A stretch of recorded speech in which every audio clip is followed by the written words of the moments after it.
Topic 2.2, Luther and the Protestant Reformation. The goal here is to explain how and why religious belief and practices changed from 1450 to 1648. To begin with, we have theological changes and their significance. We have Martin Luther and John Calvin. These two figures initiated and spearheaded the Protestant Reformation, challenging established Catholic beliefs and practices. Their teachings gave birth to several revolutionary Protestant ideas. The first one is the idea of priesthood of all believers. By asserting that every Christian can directly communicate with God, this idea democratized faith and made it broader. No longer did one need a priest as an intermediary. This shift empowered individuals in their spiritual journey and challenged the hierarchical structure of the church. Primacy of Scripture.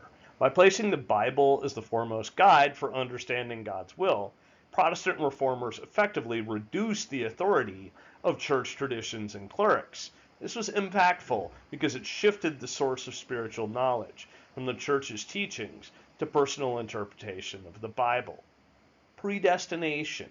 Calvin's notion that God's decision on one's salvation is predetermined reshaped the way believers understood faith and divine will. It introduced a different perspective on human actions and their significance in the grand scheme of salvation. And finally, salvation by faith alone. This last was perhaps the most critical. Emphasizing belief over deeds had major societal implications. It meant that rituals, pilgrimages, and indulgences, which were sources of income for the church, were no longer the focus. Instead, a personal relationship with God was paramount. Number one. Social and political implications. These new Protestant ideas played a role in events like the German Peasants' Revolt, inspired by Luther, where people were seeking a broader reform, both in religious and social structures. Also, the English Reformation, which started as King Henry VIII's quest for an annulment, was also influenced by these other theological changes. It reshaped England's religious and political identity by separating it from the Catholic Church. And there were religious wars, like the 80 Years' War and the French Wars of Religion, were fueled by these doctrinal disagreements. The conflicts were as much about territorial ambitions as they were about which version of Christianity would dominate, though. We have the main response, the Council of Trent. The Council of Trent convened over 18 years in 3 phases, was the Catholic Church's answer to the Protestant Reformation, featuring a reaffirmation of doctrines. The Council asserted core Catholic beliefs, like the significance of both faith and works for salvation, the 7 sacraments, and the veneration of saints and relics. There was the addressing of abuses. The Council took significant steps to curb clerical abuses such as absenteeism, pluralism, and the selling of indulgences, which had been the central criticism of reformers like Luther.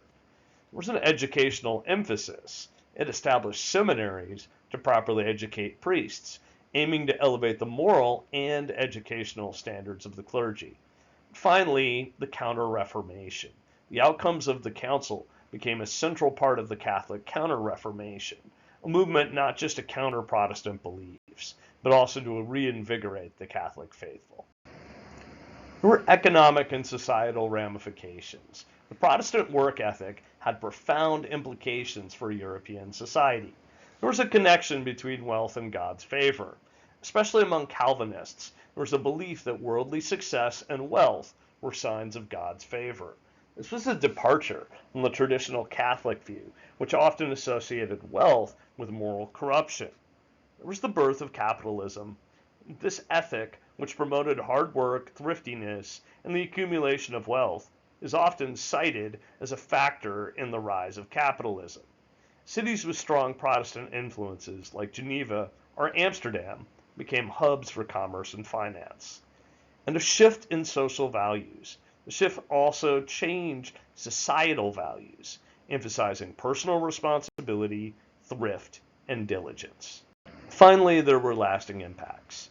The changes between 1450 and 1648 had long-lasting consequences. There's the formation of nation-states. The religious divisions solidified state identities. For instance, while Spain and Italy remained staunchly Catholic, regions like the Dutch Republic embraced Protestantism and asserted their independence. There was a different socio-political landscape. There were wars of religion, such as the 30 Years' War, that were deeply tied to the power struggles between emerging nation states. These wars and the resulting treaties, like the Peace of Westphalia in 1648, redrew Europe's political boundaries and laid the groundwork for the principle of state sovereignty. There was a rise of individualism, with an emphasis on personal faith, scripture reading, and a direct relationship with God.